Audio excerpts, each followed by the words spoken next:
Hello everyone, welcome to my channel UPSC with Lavisha. This is Lavisha, your UPSC mentor, and in today's modern history class, we will discuss about administration under British India Company, one of the important chapter from the modern history as well as from the political perspective. Let's start.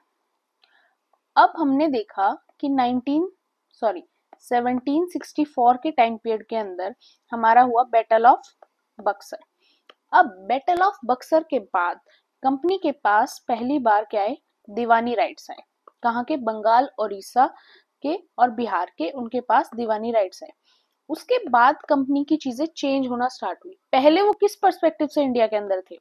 सिर्फ trade के लिए, लेकिन अब वो क्या चाहते थे? अब वो इंडिया को रूल करना चाहते थे। इसलिए अब चेंजेस कैसे होने लगे? रूल के अकॉर्डिंग चेंजेस होने लगे।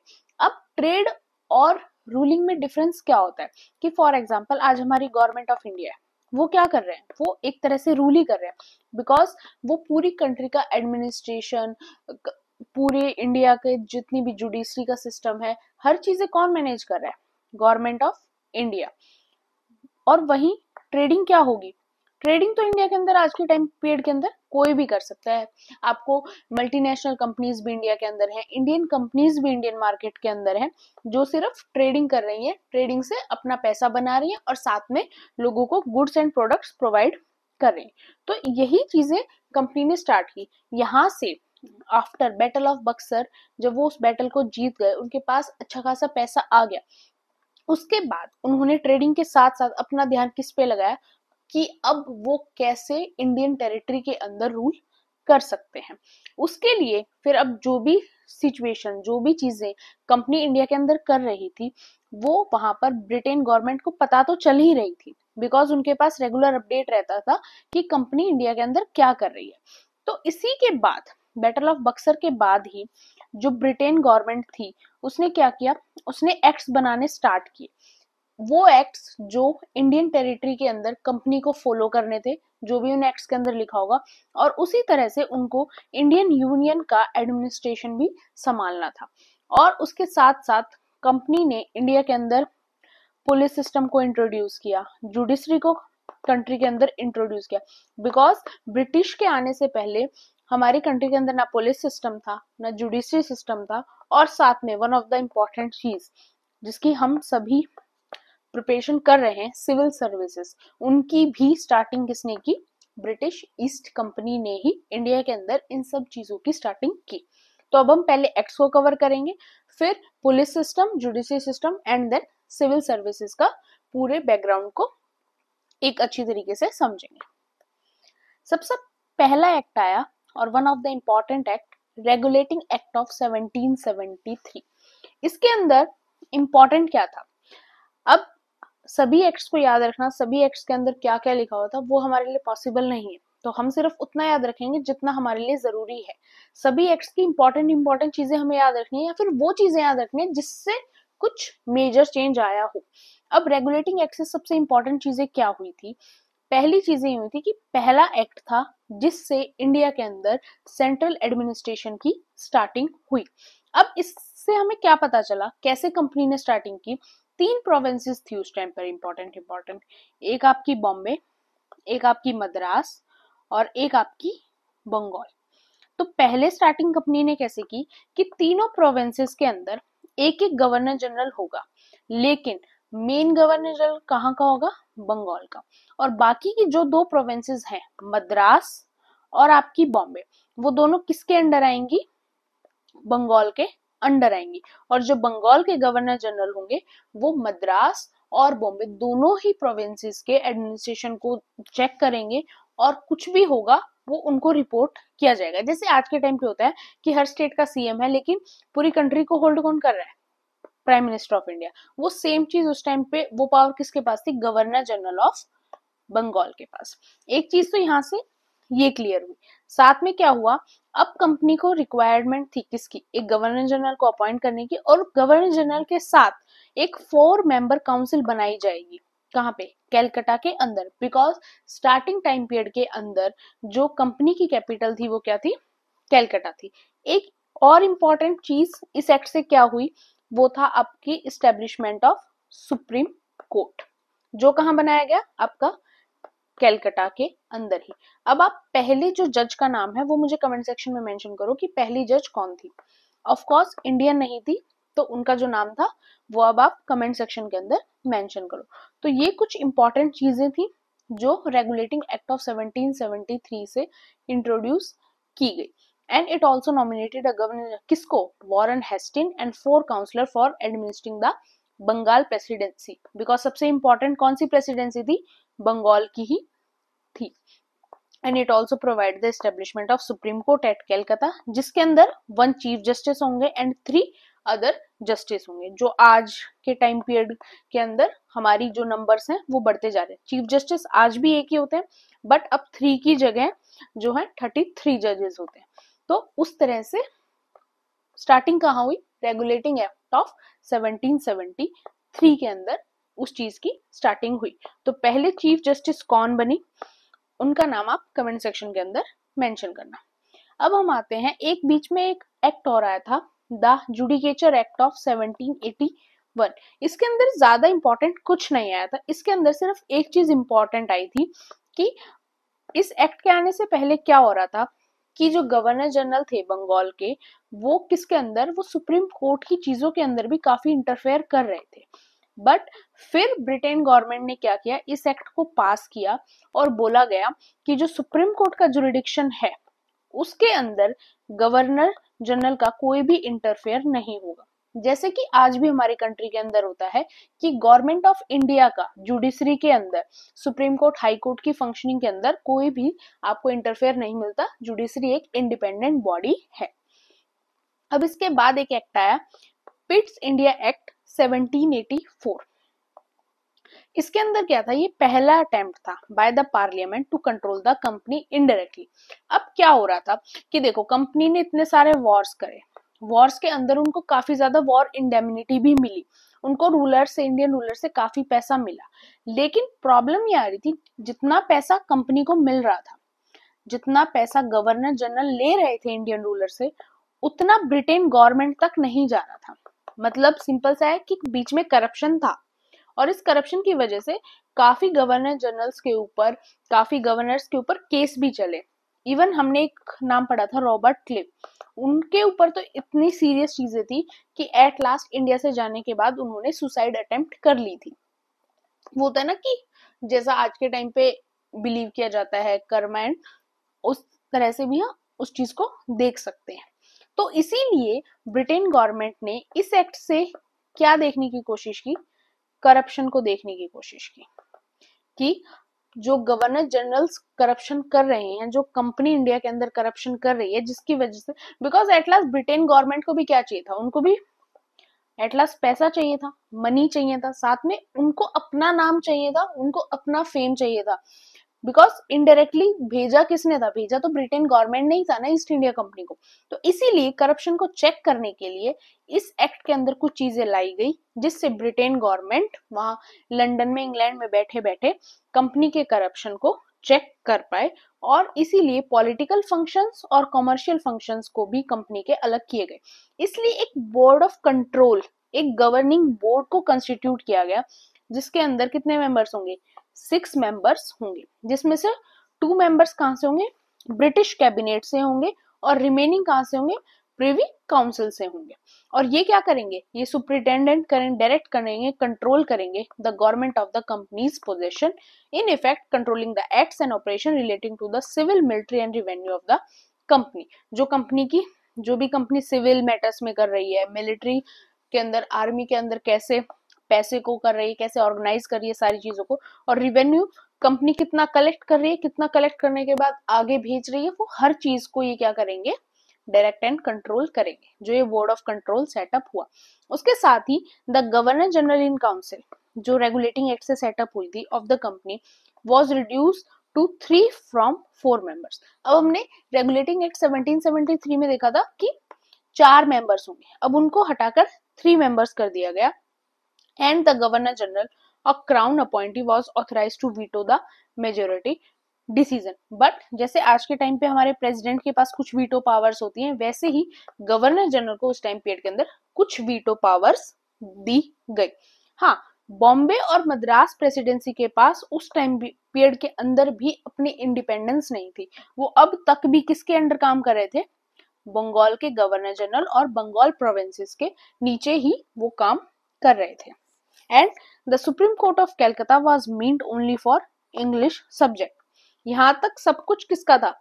इंग्लिश का ही था, ब्रिटिशर्स का ही था। कहां पर? सुप्रीम कोर्ट ऑफ कैलकाटा के अंदर भी। अब चेंजेस क्या है? By the supplementary act passed in 1786, उसके बाद लॉर्ड कॉर्नवालिस को अपॉइंट किया गया second governor general of Bengal, and he then become the effective ruler of British India under the authority of board of control and the court of directors. अब जो Lord Cornwallis थे वो second governor general of Bengal बनकर India के अंदर आए, और इनका काफी चीजों में बहुत ज्यादा मेजर रोल रहा। काफी चीजें ऐसी थी जो मे बी ये नहीं आते तो आज तक भी इंट्रोड्यूस इंडिया के अंदर नहीं होती। मे बी अगर ये नहीं आते तो यूपीएससी जैसी कोई चीज शायद आज इंडिया में होती ही नहीं, जिसके लिए आज के टाइम पे मोर देन 20 लाख स्टूडेंट हर साल प्रिपेयर कर रहे होते हैं। तो इनके बारे में भी हम आगे ब्रीफ में देखेंगे। अब उसके बाद स्टार्टिंग हुई चार्टर एक्ट्स की। अब चार्टर एक्ट्स जितने भी आए, कितने आए आपके? 4 चार्टर एक्ट्स आए। याद करने का सिंपल सा फॉर्मूला है, हर चार्टर एक्ट आपका 20 ईयर्स के बाद आए। जैसे 1793 में है, फिर इससे 20 साल बाद मान लो 1813 में, फिर 1833 में, फिर 1853 में। जिसमें से आपके मोस्ट इंपॉर्टेंट चार्टर एक्ट्स हैं आपका 1833 का और 1853 का। उसके बाद चार्टर एक्ट्स नहीं है। उसके बाद तो आपका रिवॉल्ट हुआ 1857 का, और रिवॉल्ट के बाद सारा सिस्टम कंपनी का बदल गया, बिकॉज ईस्ट इंडिया कंपनी ही खत्म कर दी गई। अब आप ये सोचोगे ईस्ट इंडिया कंपनी खत्म हो गई तो फिर बाद में रूल किसने किया? डायरेक्ट ब्रिटिश गवर्नमेंट ने फिर उसके बाद इंडिया के ऊपर रूल किया, और जो ईस्ट इंडिया कंपनी, जो एक कंपनी बनकर आई थी, उस कंपनी को खत्म कर दिया गया। बिकॉज जो गवर्नमेंट थी, ब्रिटिश गवर्नमेंट थी, ब्रिटेन की गवर्नमेंट थी, उसने 1857 में ये चीज देखी रिवॉल्ट के अंदर कि यस, हम इंडियंस को इतना भी हल्के में नहीं ले सकते कि हम उनके साथ कुछ भी करेंगे और वो सारी चीजों को ले लेंगे और कुछ भी उनका रिएक्शन नहीं आएगा। इसके लिए चीजें काफी सारी चेंज की गई। अब चार्टर एक्ट ऑफ 1793। अब अगर सभी याद नहीं होते हैं, बिकॉज ये चैप्टर भी इंपॉर्टेंट है, बिकॉज पॉलिटी में भी अगर आप लक्ष्मीकांत ओपन करते हो तो आपका फर्स्ट चैप्टर यही आता है, और हिस्ट्री में भी इंपॉर्टेंट है। तो हम ये कर सकते हैं कि जो इंपॉर्टेंट वन है वो हमें याद होनी चाहिए। फॉर एग्जाम्पल आपका रेगुलेटिंग एक्ट, पिट्स एक्ट, ये दोनों हमें पता होनी चाहिए। साथ में आप चार्टर एक्ट ऑफ 1793 और चार्टर एक्ट ऑफ 1813 को थोड़ी कम इंपॉर्टेंस दे सकते हो, फिर बाद के दोनों चार्टर एक्ट को आपको इंपॉर्टेंस देनी पड़ेगी। इस चार्टर एक्ट के अंदर कुछ ज्यादा इंपॉर्टेंट नहीं हुआ, सिर्फ ये हुआ जो कंपनी की ट्रेड मोनोपोली थी उसको फिर से 20 साल के लिए एक्सटेंड कर दिया गया। वो हर 20 साल में रिन्यू कर दी जाती थी, वैसे ही फिर से 20 साल के लिए उस चीज को रिन्यू कर दिया, जैसे आज के टाइम पे रिजर्वेशन को कर दिया जाता है हर 10 साल के बाद रिन्यू, वैसे सेम कंपनी की मोनोपोली को भी 20 साल के बाद दोबारा और 20 साल के लिए एक्सटेंड कर दिया गया। And the salaries for the staff and paid members of the board of control were also now charge to the company. जो बोर्ड ऑफ कंट्रोल आए कहां से थे? ब्रिटिश गवर्नमेंट ने अपॉइंट करके भेजे थे। कहां से? ब्रिटेन से। लेकिन उनकी जो भी सैलरी का स्टफ है, सब कुछ है, वो कहां से आएगा? वो भी कंपनी, जो इंडिया के अंदर ईस्ट इंडिया कंपनी थी, वही पे करेगी।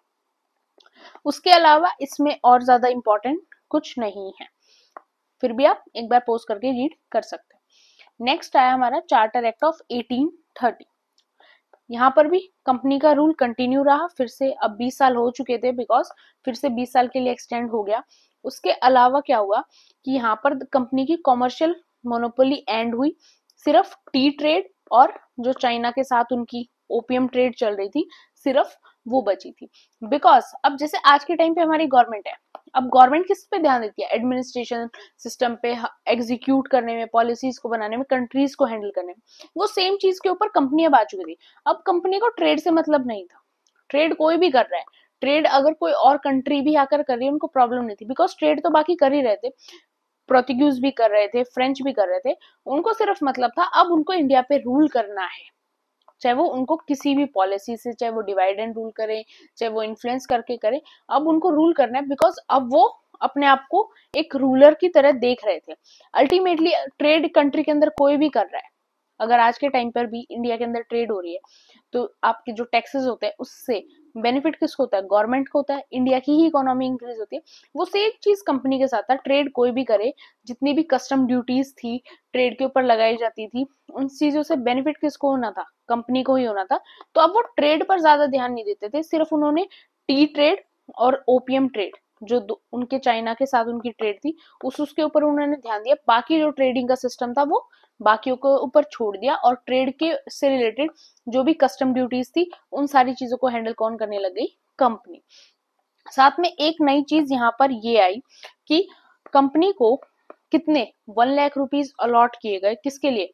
इंडिया के अंदर एजुकेशन को प्रमोट करने के लिए। बिकॉज ब्रिटिशर्स ऐसा मानते थे कि इंडियंस जो है काफी इनसेंसिटिव हैं, काफी इलिटरेट हैं, काफी बैकवर्ड हैं, तो उनको एजुकेशन देना इंपॉर्टेंट है।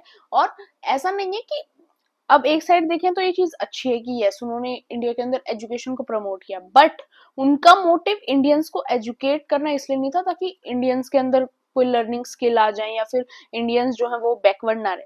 उनका मोटिव था कि इंडियंस एजुकेट होंगे तभी उनके काम आ पाएंगे, बिकॉज एट लास्ट इंडिया की पॉपुलेशन बहुत ज्यादा थी और इतनी ब्रिटेन की पॉपुलेशन नहीं थी कि वो इंडिया के अंदर सारी फंक्शनिंग को खुद ही संभाल पाए, बिकॉज उनको संभालना अपना खुद का रीजन भी है, खुद इंग्लैंड ब्रिटेन को भी संभालना है। और ऐसा नहीं था कि सिर्फ इंडिया के अंदर ही उन्होंने इंपीरियलिज्म किया था, और भी काफी जगह थी, नॉर्थ अमेरिका और काफी अफ्रीकन कंट्रीज भी थी जहां पर उनका ये सेम प्रोसीजर चल रहा था। इसलिए उन्होंने सोचा कि अब इंडिया को भी एजुकेट करना पड़ेगा ताकि एजुकेट होकर वो हमारे ही अंडर काम कर सके। साथ में हमने जब स्टार्टिंग में डिस्कस किया था कंपनीज के बारे में, हमने एक चीज डिस्कस की थी कि ईस्ट इंडिया कंपनी ने आते ही क्रिश्चियनिटी को प्रमोट करना स्टार्ट नहीं किया। उन्होंने कब स्टार्ट किया? चार्टर एक्ट ऑफ 1813 आने के बाद उन्होंने क्रिश्चियनिटी को भी प्रमोट करना इंडिया के अंदर स्टार्ट किया, और 1857 के रिवॉल्ट के बाद बंद भी कर दिया था, बिकॉज उनको पता चल गया था कि इंडियंस के साथ कुछ करो वो अलग चीज है, बट इंडियंस के साथ अगर उनके रिलीजन के अंदर तुम घुसने की कोशिश करोगे तो फिर तुम्हारा कुछ नहीं होने वाला, बिकॉज इंडियंस अपने रिलीजन को लेकर काफी ज्यादा सेंसिटिव हैं। अब आता है one of the important charter act of 1833। इसके बाद एक चीज तो ये थी कि कंपनी ने अपनी जो ट्रेड पॉलिसी थी, ट्रेड से रिलेटेड चीजें बिल्कुल खत्म कर दी थी, ओपीएम और टी से रिलेटेड भी, और बिल्कुल एक फ्री ट्रेड पॉलिसी चला दी थी कि जो कंट्री चाहे वो इंडिया के अंदर आ सकती है, इंडिया के अंदर ट्रेड कर सकती है, बस उनको वो जो भी कस्टम ड्यूटीज टैक्सेस होते हैं वो सारे उसको देने पड़ेंगे, और वो सब किसके पास आएंगे? कंपनी के पास आएंगे। अब कंपनी सिर्फ एक एडमिनिस्ट्रेटिव बॉडी बन चुकी थी यहाँ के बाद, और अब जो गवर्नर जनरल ऑफ बंगाल होते थे, जिनके अंडर आपको बॉम्बे और मद्रास प्रेसिडेंसी आते थे, अब वो पोजीशन को खत्म कर दिया गया, और गवर्नर जनरल ऑफ बंगाल थे अब वो क्या कहलाना स्टार्ट हो गए थे? Governor general of India. और इंडिया के पहले गवर्नर जनरल ऑफ इंडिया कौन बने? लॉर्ड विलियम बेंटेक बने। और साथ में क्या हो गया था? गवर्नर जनरल इन काउंसिल को पावर मिल गई थी, किसकी? Superintendent direction and control of the whole civil and military government and the revenues of India. अब जो गवर्नर जनरल ऑफ इंडिया बना, वो और उसके 3 काउंसिल के मेंबर, वो सारा मिलिट्री सिस्टम भी संभालेंगे, सारा सिविल सिस्टम भी संभालेंगे, और सारे रिवेन्यू को भी, इंडिया का जितना टोटल रिवेन्यू है उसको भी संभालेंगे और आगे रिपोर्ट करेंगे। यहां से स्टार्टिंग हुई। It attempted to introduce a system of open competition for selection of civil servants including Indian candidates. यहां से थोड़ी सी स्टार्टिंग हुई किसकी? सिविल सर्विसेज की। उसके अलावा और क्या इंपॉर्टेंट चीजें थी? यहाँ से एक और इंपॉर्टेंट चीजें आई, वो थी आपकी it enlarge the executive council by the addition of the 4th member. 4th member कौन इंक्लूड है? लॉ मेंबर, जिनको लॉ की नॉलेज होगी। और पहले कौन लॉ मेंबर बने?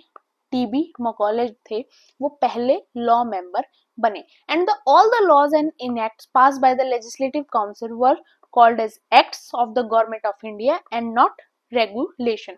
और साथ में यहाँ पर एक और इम्पोर्टेंट चेंज क्या आया कि एक लॉ कमीशन को अपॉइंट किया गया इंडिया के अंदर, जो क्या बनाएंगे? लॉज बनाएंगे, जिन लॉज को सबको फॉलो करना पड़ेगा।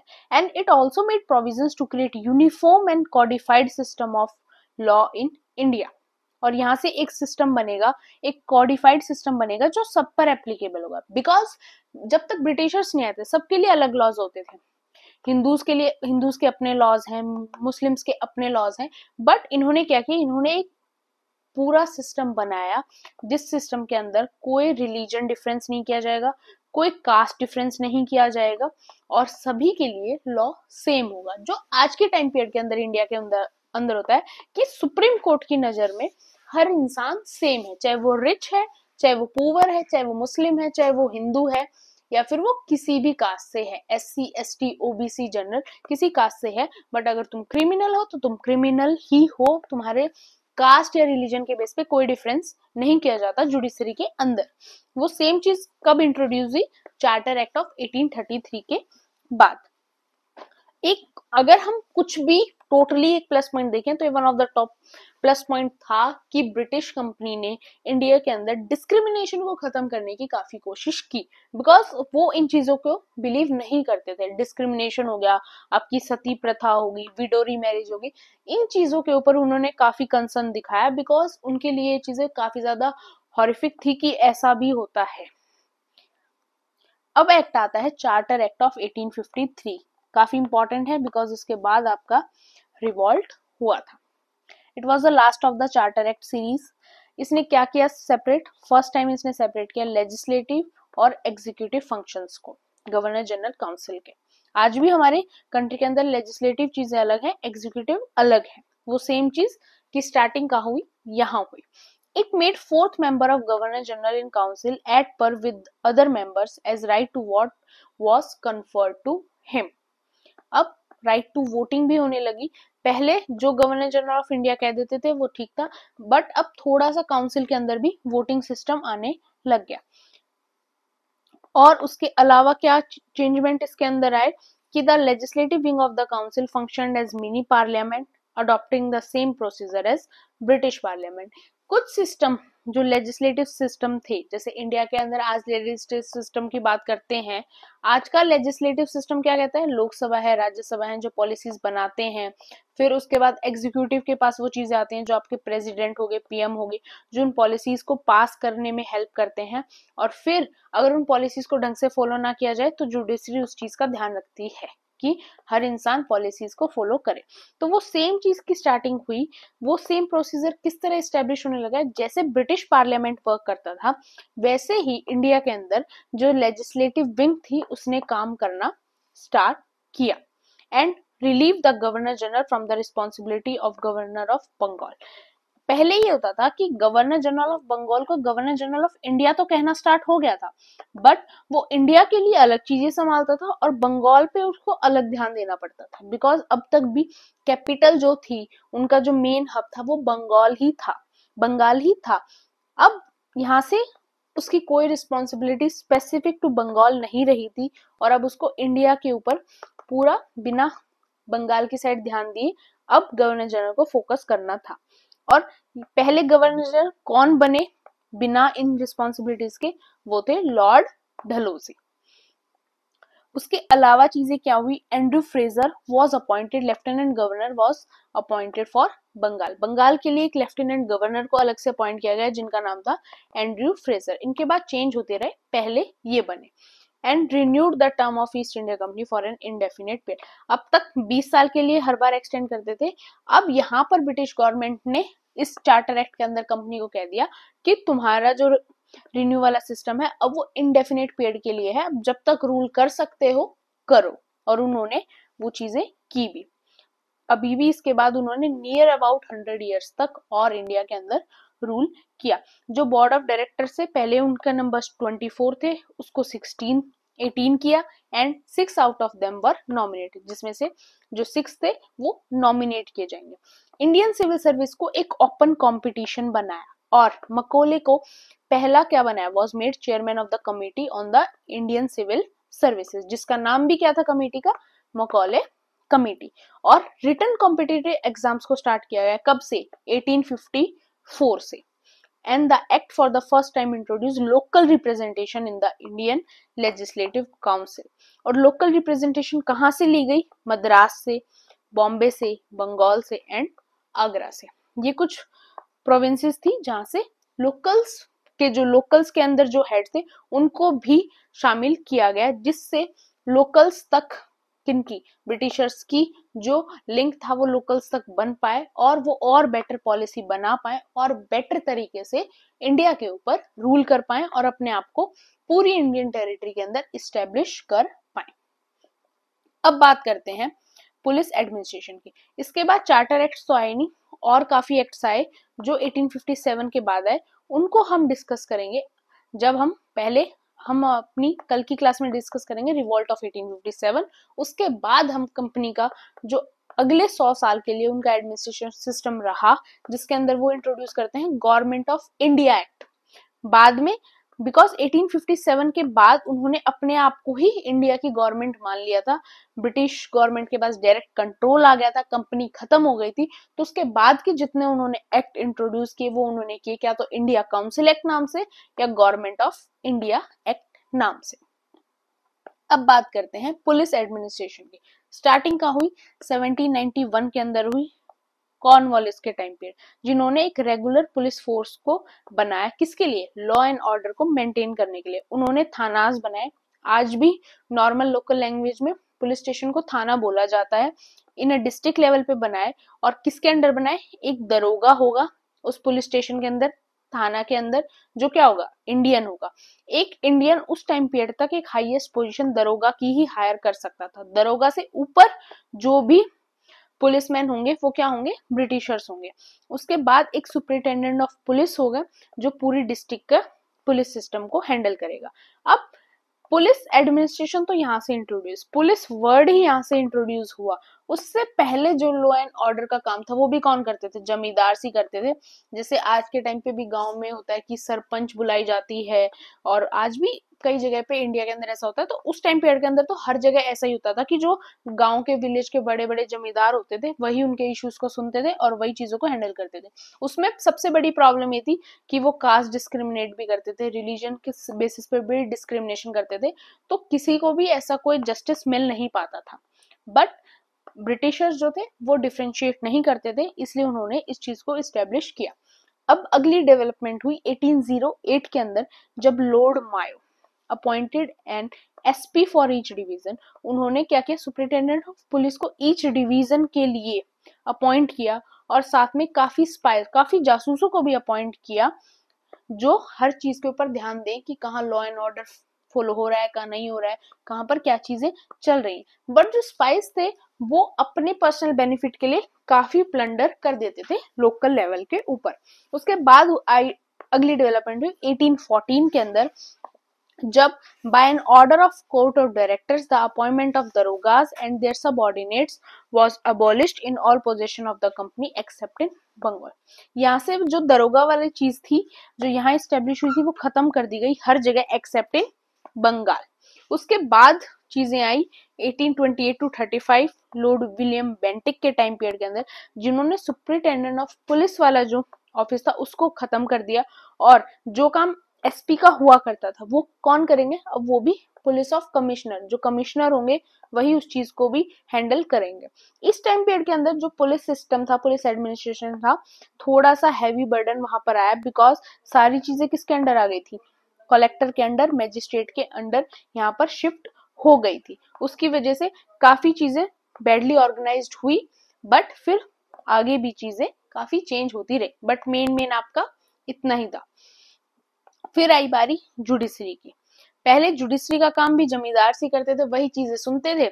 अब आज के टाइम पे क्या होता है? आप जाते पुलिस के पास हो, पुलिस आपकी चीजें सुनती है, फिर एफआईआर होती है, फिर चीजें मजिस्ट्रेट कोर्ट के पास जाती हैं। उस टाइम पीरियड के अंदर कुछ नहीं होता था, डायरेक्ट लोग आते थे, जमींदार को बात बताई अपनी, और फिर जमींदार को बताने के बाद उसी ने जो फैसला है वो बता दिया। अब वो चीज भी खत्म हुई यहाँ से और चीजें जुडिशरी इंट्रोड्यूस हुई। पहले जो वॉरेन हेस्टिंग जब गवर्नर जनरल थे उनके टाइम पीरियड के अंदर चीजें क्या हुई? डिस्ट्रिक्ट दीवानी अदालत बनाई गई जो सिविल डिस्प्यूट्स को संभालेंगे। जैसे आज के टाइम पीरियड के अंदर भी सिविल और क्रिमिनल अलग अलग कोर्ट्स होते हैं वैसे ही सेम बनाया गया। दीवानी अदालत थी for civil disputes and district फौजदारी अदालत थी जो क्रिमिनल डिस्प्यूट्स के लिए बनाई गई। और उसके बाद आपका 1773 के अंदर आपका एक सुप्रीम कोर्ट भी इस्टेब्लिश कर दिया गया। अब कुछ रिफॉर्म्स कॉर्नवालिस के टाइम पीरियड के अंदर भी आए। वो क्या क्या थे? The two circuit courts were abolished and their functions were transfer to collectors under the supervision of the commissioner of revenue and circuit. Cornwallis ने क्या किया? कॉर्नवालिस ने देखा कि कुछ चीजें अच्छी तरह नहीं चल रही थी, तो उन्होंने कुछ चीजों को कमिश्नर के पास रखा, कुछ चीजों को कलेक्टर को ट्रांसफर किया, जिससे थोड़ा सा फंक्शन और प्रॉपरली हो पाए। एंड सरदार दीवानी अदालत and Sadar Nizamat Adalat were set up at Allahabad for convenience of people of upper provinces. अब देखो चीजें हमने जितनी भी देखी, बॉम्बे देखा, मद्रास देखा, बंगाल देखा, तो हम देख रहे हैं कि जो ऊपर का नॉर्थ इंडिया है उनके पास थोड़ी सी एक्सेसिबिलिटी कम है, तो उन्होंने चीजें थोड़ी इलाहाबाद की साइड शिफ्ट की, यूपी की साइड इलाहाबाद की साइड शिफ्ट की, तो ताकि जो नॉर्थ इंडिया है उनके लिए भी उन चीजों की एक्सेसिबिलिटी थोड़ी इजी हो सके। अब एक चेंजमेंट कॉर्नवालिस के टाइम पीरियड तक किया है कि पहले कोर्ट्स की ऑफिशियल लैंग्वेज क्या होती थी? पर्शियन होती थी, बट यहाँ से पर्शियन को चेंज कर दिया गया और मतलब क्या बोला गया कि जो सूटर है, मतलब जो कोर्ट में है, जो अपनी चीजें बता रहा है, उसको जो लैंग्वेज सूट करे वो उस लैंग्वेज को यूज कर सकता है। साथ में जो सुप्रीम कोर्ट की ऑफिशियल इन हैंड जो राइटिंग्स हैं, जो चीजें हैं, उस वो अब पर्शियन से रिप्लेस होकर कहाँ गई थी? इंग्लिश लैंग्वेज के ऊपर शिफ्ट हो गई थी। उसके अलावा क्या चीजें हुई? 1833 के अंदर एक लॉ कमीशन को सेटअप किया गया मकौले के अंडर, जिसने क्या बनाए? लॉज बनाए, इंडियन लॉज, जिनको हम civil procedure laws, Indian penal code and a criminal procedure code 1861 को प्रिपेयर किया गया। आज तक भी इंडिया में इन्हीं को फॉलो किया जाता था। अभी दोबारा से अभी चेंज किए गए हैं, उनसे पहले आज तक भी इंडिया के अंदर इन्हीं को फॉलो किया जाता था, जो उस टाइम पीरियड के अंदर कॉर्नवालिस के टाइम पीरियड के अंदर बने थे। किसने बनाए थे? Lord Macaulay. अब बात करते हैं civil services. The word civil services for the first time appeared in the records from 1757. The office of the district collector पहली बार कब बनाया गया? 1771 में। किसने? लॉर्ड वॉरेन हेस्टिंग ने। उसके बाद कॉर्नवालिस, जिनको फाउंडिंग फादर भी बोला जाता है आज की सिविल सर्विसेज का भी। आज भी जो यूपीएससी है उसके फाउंडिंग फादर किनको बोला जाता है? लॉर्ड कॉर्नवालिस को। उन्होंने क्या बनाया? He created police services, judicial services and revenue services, formulated the code of conduct for civil servants and laid down the procedure for their promotion. पहले हाई पोस्ट के लिए इंडियंस बैन थे starting के अंदर, बिकॉज इंग्लिश का believe था कि Indians incapable हैं, अनट्रस्टवर्दी हैं एंड इनसेंसिटिव हैं। But to be very honest, being an Indian, I also believe कि कहीं हद तक वो सही भी थे, बिकॉज हमारे ऊपर किसी भी बाहर की कंपनी ने या किसी भी बाहर के रूलर ने रूल किया, उसका मेन रीजन था कि इंडियंस ही अनट्रस्टवर्दी थे। बिकॉज काफी टाइम ऐसा हुआ कि अपने बेनिफिट के लिए इंडियंस ही बाहर की हेल्प लेते और बाहर वाले उस चीज का फायदा उठाते और फिर सिचुएशन चेंज हो जाती। हाई कंपटीशन था यूरोपियंस के अंदर भी, बिकॉज कॉस्ट काफी अच्छी थी, काफी अच्छा पैसा था, हर चीज थी। और इंडिया के अंदर बाहर की जितने भी कंट्रीज है उनको पहले भी बहुत पैसा दिखता था, आज भी बहुत ज्यादा दिखता है। जब भी तो कि चाइना वैसे हमारी रिवलरी है, बट फिर भी चाइना अपनी मार्केट को कभी इंडिया के अंदर बंद करने के बारे में नहीं सोचता, बिकॉज उसको ये पता है कि इंडियन मार्केट उसके लिए काफी इंपॉर्टेंट है। अब एक क्रोनोलॉजी देखते हैं। 1800 में क्या हुआ? लॉर्ड वेलेस्ले ने क्या फाउंड किया? Fort William college. किसके लिए? सिविल सर्वेंट को ट्रेन करने के लिए। बट फिर 1806 के अंदर क्या चीज को चेंज किया गया कि सिविल सर्वेंट्स को इंडिया के अंदर ट्रेन ना करके कहाँ ट्रेन किया जाएगा? लंदन। तो अब जो भी सिविल सर्वेंट बनेगा उसको कहाँ जाना पड़ेगा? जो भी एग्जाम क्लियर करेगा, रिटर्न एग्जाम, उसकी ट्रेनिंग, जो ट्रेनिंग आज लबासना के अंदर होती है, वो ट्रेनिंग कहाँ होगी? लंदन होती थी। कहाँ पर? हेलेबरी कॉलेज के अंदर। फिर 1813 के अंदर जब चार्टर एक्ट आया, उसने बताया कि provided the office of civil servant as the civil service with an annual salary of 500 pound. उस टाइम पीरियड के अंदर जो सैलरी थी वो कितनी डिसाइड की गई? Near about 500 pounds. 1828 और 35 के बीच में क्या चेंजेस आए, that Lord William Bentinck restored and revived the magisterial powers of district collector who was divested by Lord Cornwallis. ये तो हमने पीछे देखा ही था कि यस, लॉर्ड विलियम बेंटिक के टाइम पीरियड के अंदर उन्होंने काफी चीजें कलेक्टर के हाथों रख दी थी, जिसकी वजह से कलेक्टर्स जो थे वो काफी ओवरबर्डन हो गए थे। फिर 1853 के अंदर क्या हुआ, ended the company's patronage and provided for open competition in recruitment। अब 1853 के बाद आपके इंडियंस के लिए भी सिविल सर्विसेज ओपन थी। अब आप कमेंट सेक्शन में मुझे बताओ कौन से पहले इंडियन थे जिन्होंने सिविल सर्विसेज का एग्जाम क्लियर किया था और फिर उन्होंने वो एक सिविल सर्वेंट बने। ये चीज आप मुझे कमेंट सेक्शन के अंदर मेंशन करो। And this is all about this class. अब हमारी नेक्स्ट क्लास के अंदर हम डिस्कस करेंगे रिवॉल्ट ऑफ 1857 इन ब्रीफ, और उसके बाद हम आगे प्रोसीड करेंगे। होप सो आपको क्लास अच्छी लगी हो। Don't forget to subscribe my channel, like the video, share the video, और अगर आपको पीडीएफ चाहिए, पीडीएफ आपको मेरे टेलीग्राम चैनल के ऊपर मिल जाएगी, लिंक डिस्क्रिप्शन बॉक्स के अंदर है। And thanks for Hello everyone, welcome to my channel UPSC with Lavisha. This is Lavisha, your UPSC mentor, and in today's modern history class, we will discuss about land revenue system of Britishers. One of the most important topic from modern history. Maximum chances हैं कि यहाँ से आपका prelims के अंदर और mains के अंदर दोनों के अंदर क्वेश्चन आ सकता है। छोटा सा टॉपिक है, जल्दी से कवर करते हैं। जब तक ब्रिटिश इंडिया में नहीं थे, उससे पहले जितनी भी लैंड रिवेन्यू पॉलिसी थी वो किसकी फिक्स की हुई थी, मुगल एम्पायर की। मुगल एम्पायर ने लैंड रिवेन्यू से रिलेटेड काफी पॉलिसीज इंडिया के अंदर इंट्रोड्यूस की थी, जिन्होंने इंडिया के एग्रीकल्चर में काफी इंपॉर्टेंट रोल प्ले किया था। बट ब्रिटिशर्स को उन पॉलिसीज से प्रॉब्लम थी, बिकॉज उनको कोई खास बेनिफिट उन पॉलिसीज से नहीं हो रहा था। इसलिए उन्होंने अपनी कुछ लैंड रिवेन्यू पॉलिसीज को इंट्रोड्यूस किया। Number 1 permanent settlement, number 2 Ryotwari settlement, and number 3 Mahalwari settlement. अब इन तीनों सेटलमेंट की प्रॉब्लम ये थी कि तीनों सेटलमेंट से पीजेंट्स ने बहुत ज्यादा सफर किया, एक लेवल ऑफ सफर किया, और उनकी जो प्रॉब्लम्स थी वो एक लेवल अप बढ़ चुकी थी, बिकॉज उनके पास खुद के खाने के पैसे तक भी नहीं बचे थे और वो डेप्ट के अंदर भी बिल्कुल जा चुके थे। और ये एक वन ऑफ द रीजन था किसका, आपके 1857 के रिवोल्ट होने का। क्यों पीजेंट्स ने भी 1857 के रिवोल्ट में पार्टिसिपेट किया, बिकॉज ऑफ इन तीनों सेटलमेंट की वजह से उनकी कंडीशन खराब हो चुकी थी। अब हम वन बाय वन तीनों सेटलमेंट्स को डिस्कस करेंगे। तीनों ही सेटलमेंट अलग अलग एरिया के अंदर इंडिया के अंदर इंट्रोड्यूस की गई, अलग अलग लोगों ने इंट्रोड्यूस की, और बट इम्पैक्ट जो था तीनों का सेम था कि तीनों में सफर किसको करना पड़ा, इंडियंस को, पीजेंट्स को सबसे ज्यादा सफर करना पड़ा। Let's start. Permanent settlement introduce कब की गई, 1793। आपको ईयर भी याद रखना है। किसने इंट्रोड्यूस की ये भी याद रखना है, लॉर्ड कॉर्नवालिस ने इंट्रोड्यूस की।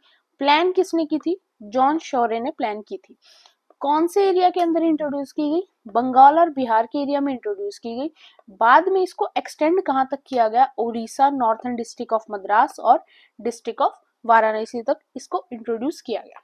अब इस सेटलमेंट में था क्या, इसमें बेसिकली ये था कि जो टैक्स था, जो रिवेन्यू था, वो आपका फिक्स था। अब वो फिक्स था कि डजेंट मैटर प्रोडक्शन कितना हो रहा है, कल्टीवेशन कितनी हो रही है, रिवेन्यू आपको जो देना है वो देना है। अब मान लो किसी साल ड्रॉट की सिचुएशन आ गई, बारिश नहीं हुई, उस टाइम पर तो इरिगेशन भी एक लेवल ऑफ डेवलप नहीं था, बारिश नहीं हुई, उसकी वजह से फसल नहीं हुई, क्रॉप का प्रोडक्शन नहीं हुई, तो भी पीजेंट्स ऐसा नहीं है, पर उनको रिवेन्यू कितना देना है, जितना देना है उतना देना ही है। अब फिर भी ब्रिटिशर्स को बाद में जाकर इस सेटलमेंट के अंदर प्रॉब्लम क्यों हुई, बिकॉज अगर किसी साल बारिश नहीं हो रही, उस साल तो उनको फायदा हो रहा है, क्यों, क्योंकि उनको तो उनका रेवेन्यू उतना ही मिल रहा है। लेकिन अब सपोज किसी साल बारिश ज्यादा है या किसी भी रीजन से क्रॉप कल्टीवेशन ज्यादा हो गई, अब उस केस में भी रेवेन्यू क्या है, फिक्स है। इसकी वजह से ऐसा नहीं है कि वो रेवेन्यू को इंक्रीज कर सकते हैं किसी भी साल अगर क्रॉप प्रोडक्शन ज्यादा हो गया तो। ये था इस सेटलमेंट के अंदर। दूसरा चेंजमेंट क्या था कि इस सेटलमेंट से पहले जमींदार का सिर्फ इतना रोल होता था कि वो एक नॉर्मली फार्मर से, पीजेंट से टैक्स को कलेक्ट करेंगे और आगे जाकर रूलर को सबमिट कर देंगे। बट परमानेंट सेटलमेंट से चेंजमेंट ये आया कि एक जमींदार क्लास ही अलग से डेवलप होगी, कि ब्रिटिशर्स ने जमींदार के अंडर लैंड को डिवाइडेड किया। अब काम पीजेंट करेंगे, पीजेंट किसको रिपोर्ट करेंगे, जमींदार को रिपोर्ट करेंगे, जमींदार आगे रिपोर्ट करेंगे। अब रिवेन्यू के टाइम पीरियड के अंदर अगर रिवेन्यू टाइम से नहीं मिला ब्रिटिशर्स को, तो वो पीजेंट को डायरेक्टली कुछ नहीं कहेंगे, वो किससे कांटेक्ट करेंगे, जमींदार से कांटेक्ट करेंगे। और अगर जमींदार किसी भी टाइम पीरियड के अंदर लैंड रिवेन्यू देने नहीं दे पाए, तो उनका क्या होगा, फिर उस लैंड का ऑक्शन होगा, और उस लैंड का ऑक्शन होगा और वो जमीन जमींदार से ले ली जाएगी। और एक सनसेट लॉ इंट्रोड्यूस हुआ। सनसेट लॉ का मतलब क्या है कि फॉर एग्जाम्पल 4 तारीख फिक्स है रिवेन्यू देने की, तो अगर 4 तारीख के सनसेट से पहले, शाम होने से पहले आपने रिवेन्यू नहीं दिया, तो आपका जो लैंड है वो ऑक्शन के लिए चला जाएगा। और क्या चीज थी, अब स्टेट को टोटल कितना मिल रहा था, 10/11 of the rent of the जमींदार रिसीव्ड फ्रॉम द पीजेंट्री, और जिसमें से जमींदार के पास कितना बचा था, 1/11 गोइंग टू द जमींदार देमसेल्व्स। अब यहाँ पर जमींदार क्लास जो थी वो बहुत ज्यादा डेवलप कैसे हो गई, बिकॉज जिस भी साल अगर क्रॉप प्रोडक्शन ज्यादा होता, तो अब उनको रिवेन्यू तो फिक्स देना है, तो जितना भी ऊपर का जितना भी बेनिफिट उनको होता, वो सब कौन रख लेते, जमींदार रख लेते।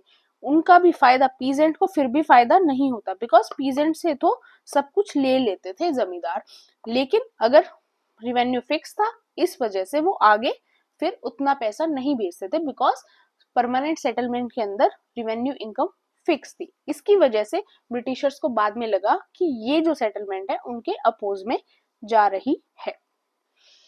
अब नीड क्या थी इस सेटलमेंट की, ब्रिटिश कंपनी को कुछ पॉलिटिकल अलायंस बनाने के लिए, बिकॉज आप अगर पॉलिटिक्स में हो, आप भी क्या करोगे कि आपकी लोकल लेवल के ऊपर भी आपके रिलेशन स्ट्रांग होने चाहिए।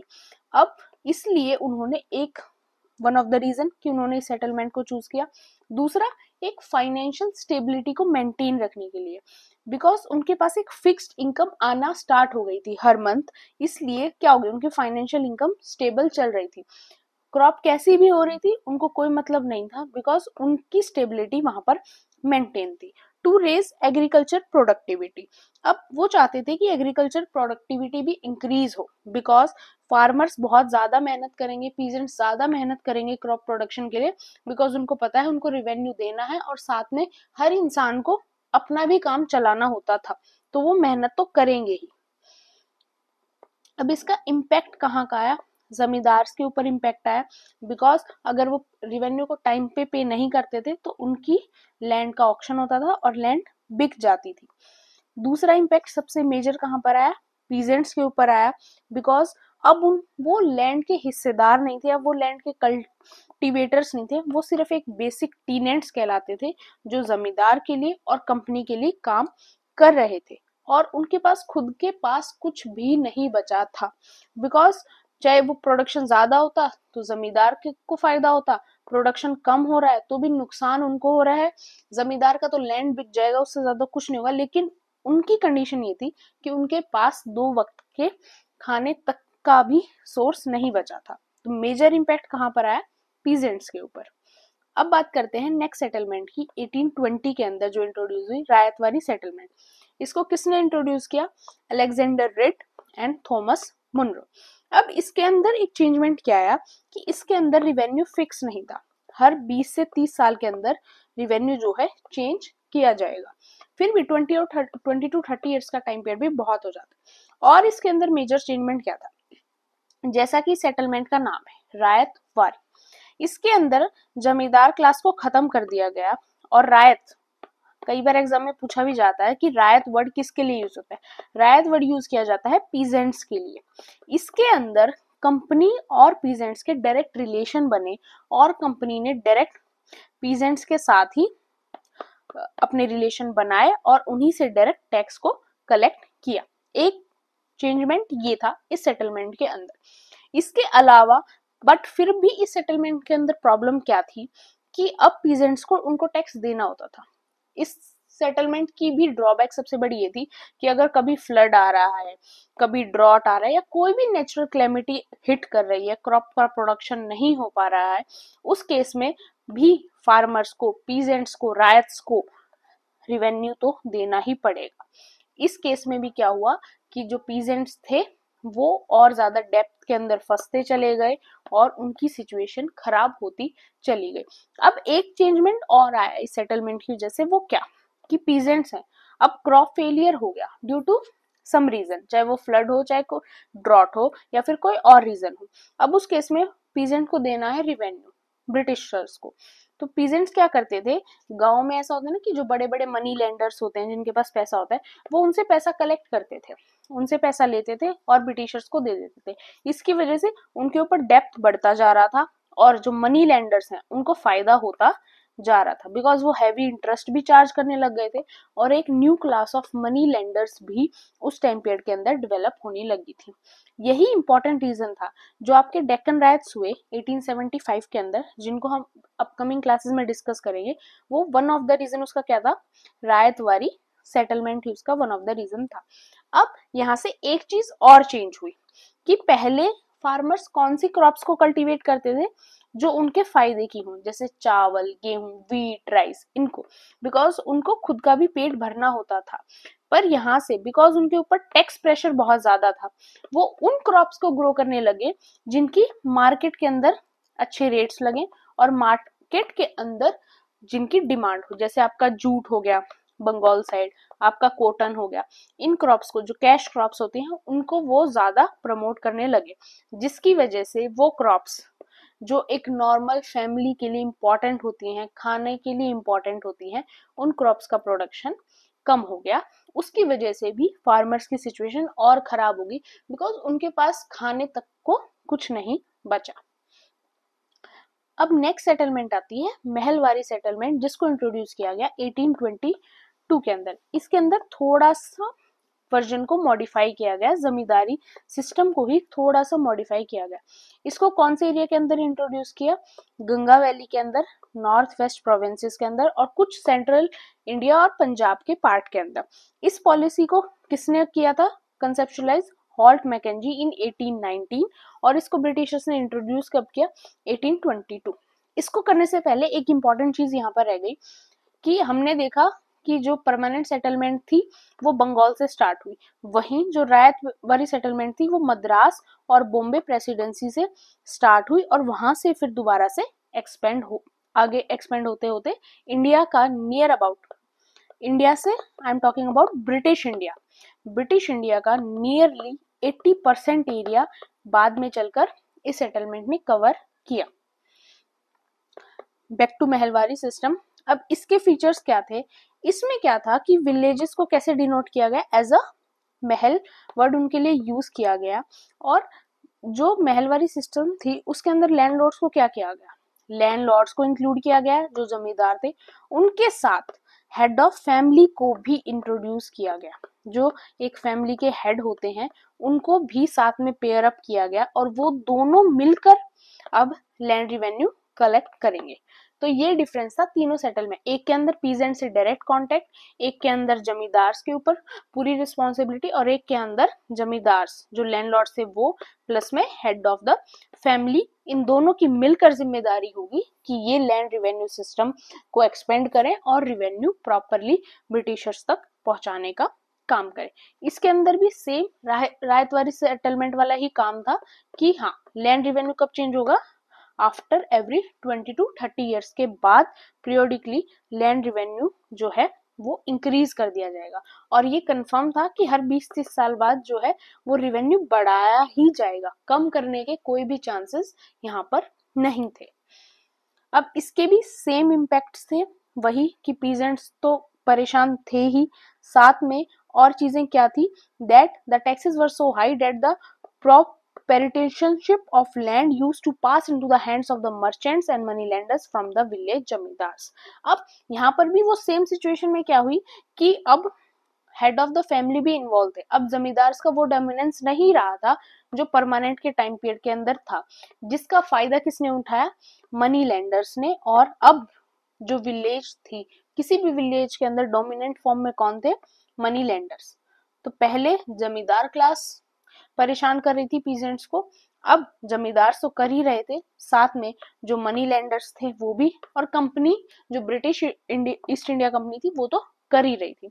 तो हर चीज को मिलाकर मेन टारगेट सिर्फ कौन बन रहे थे, इंडिया के आम जनता, जो कॉमन पीपल थे, वो पीजेंट्स, टीजेंट्स या फिर रायट्स, आप कुछ भी डिनोट कर सकते हो। मेनली वही सबसे ज्यादा सफर कर रहे थे और इन्हीं रीजंस की वजह से उस टाइम पीरियड के अंदर काफी पीजेंट मूवमेंट्स हुई, काफी ट्राइबल अपराइजिंग हुई, बिकॉज उनके साथ भी प्रॉब्लम आ रही थी। और लास्ट में जाकर आपका क्या हुआ, 1857 का रिवॉल्ट, जिनके अंदर पीजेंट्स ने भी बहुत ओपनली पार्टिसिपेट किया। अब अगर क्वेश्चन आ जाए कि लैंड रेवेन्यू पॉलिसीज जो थी उनको इम्प्लीमेंट करने से, ब्रिटिशर्स ने उनको इम्प्लीमेंट किया, उससे क्या क्या चेंजेस आए, तीनों को कंबाइन करके पूछा है। तो अब यहाँ पर आप ये मेंशन नहीं कर सकते कि आप अलग अलग किसी सेटलमेंट को डिस्क्राइब कर रहे हो, नहीं, आप वो डिस्क्राइब नहीं कर सकते। आपको कॉमनली बताना है कि तीनों सेटलमेंट जो लैंड रेवेन्यू पॉलिसीज ब्रिटिशर्स ने फॉलो की, उनसे अगर हम कंबाइनली देखें तो क्या इफेक्ट आया। पहला आया कॉमर्शियलाइजेशन ऑफ एग्रीकल्चर, बिकॉज अब पीजेंट को लैंड रिवेन्यू देना था उनको, इसलिए उन्होंने क्या किया, उन्होंने उन क्रॉप का कल्टीवेशन स्टार्ट किया जिनकी मार्केट वैल्यू ज्यादा है। उन्होंने अपनी बेसिक नीड्स को साइड में रखा, ये साइड में रखा कि कॉमन पीपल की जरूरत क्या ज्यादा क्या है। बिकॉज आप जूट के बिना काम चला सकते हो, बट क्या राइस और व्हीट के बिना काम चल सकता है? बिकॉज इंडिया की पॉपुलेशन तो राइस और व्हीट ही खाती है, खाने के बिना काम नहीं चल सकता। बट जूट जो एक ऐसी क्रॉप है जिनसे हम अलग अलग चीजें ही बनाते हैं, उसके बिना काम चल सकता है। बट फिर भी फार्मर्स ने जूट को चूज किया, बिकॉज वो उनको हेल्प ज्यादा कर रही थी, जूट की मार्केट वैल्यू ज्यादा थी, और उससे फिर वो थोड़ा ही बहुत उनको इजी होता टैक्स रिवेन्यू को पे करना। तो इसलिए पहला चेंजमेंट आया commercialisation of agriculture. Second changement क्या है, सोशल इम्पैक्ट। अब पीजेंट्स इतने परेशान हो चुके थे टैक्स रिवेन्यू और इन्हीं चीजों के बीच, क्या चीज थी जो छुप गई, वो थी क्लास का डिफरेंस। लोग कास्ट का डिफरेंशिएशन इस टाइम पर भूल गए थे, बिकॉज सारा ध्यान किस में था, टीनेंट्स थे, सब मिलकर काम कर रहे थे, चाहे वो किसी भी कास्ट से बिलोंग करते थे, और जमींदार थे वो भी डिफरेंट डिफरेंट कास्ट से डेवलप हुए। उस चक्कर में एक कास्ट डिफरेंस जो था वो कहीं ना कहीं विलेज के अंदर कम हो गया। आप इसको पॉजिटिव भी ले सकते हैं, बट जिस कंडीशन की वजह से ये चीज पॉसिबल हुई वो चीज नेगेटिव थी।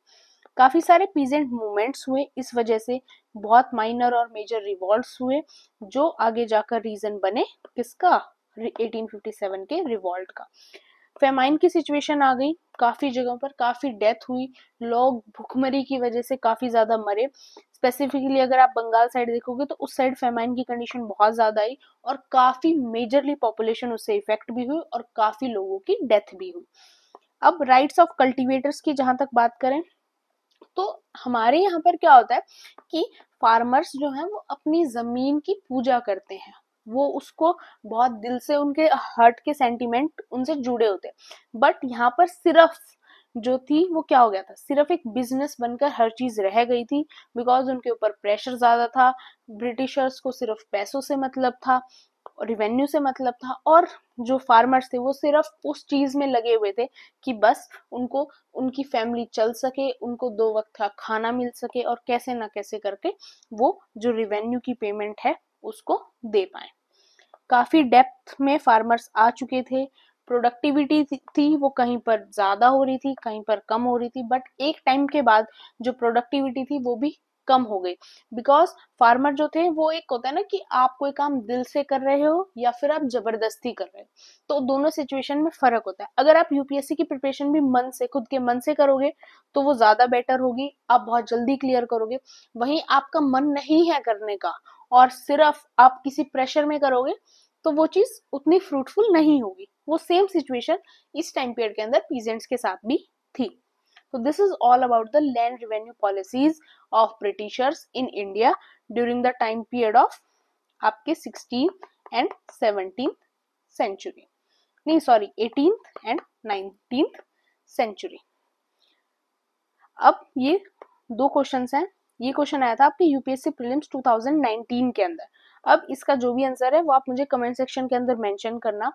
साथ में क्वेश्चन को रीड करते टाइम एक बात याद रखना कि ये क्वेश्चन तो लैंड से रिलेटेड है, बट इसके अंदर लिखा हुआ है with reference to land reforms in independent India.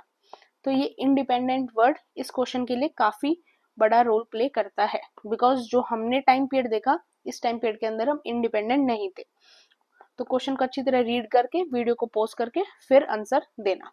एक और क्वेश्चन है, who among the following was were associated with the introduction of Ryotwari settlement in India during British rule.